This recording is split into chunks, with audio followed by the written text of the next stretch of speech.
I'm going to install a Core i5 4570 processor on an 1150 board. It's a gigabyte board here. So I'm just going to go ahead and remove this top cover.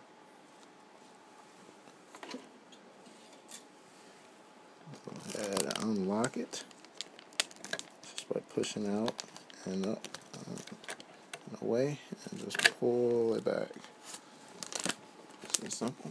So I already got the processor out. It's in the plastic cover, so I'm going to go ahead and remove the cover.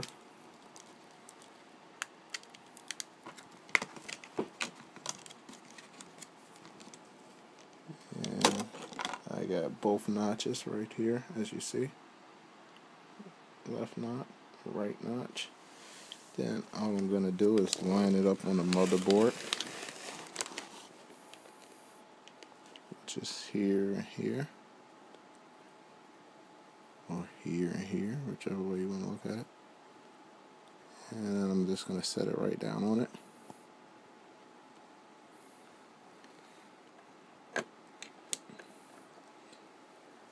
So it's seated in there and it's not going anywhere, as you can tell. Then I'm going to go ahead and move the plate. Just move it slightly back some so it could go up under here, this groove. So as you see, when I push down on the lever, it locks in, and this is a lot of pressure here. This is a lot of pressure. This pole is bending a little bit, so that's a lot of pressure there.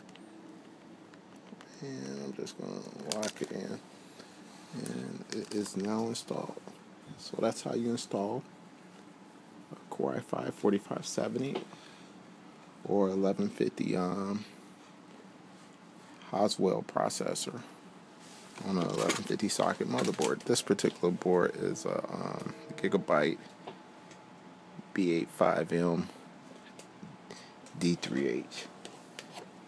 And you just apply your thermal paste and install your the heat sink from there, which is relatively simple.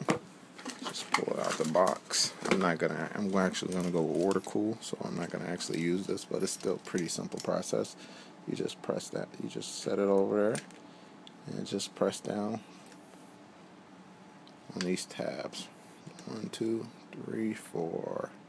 Just press down on them. You'll hear a little click, and it will lock in. And that's how you install your heatsink. This is Robert with Gen X Computers. Thanks for watching my video.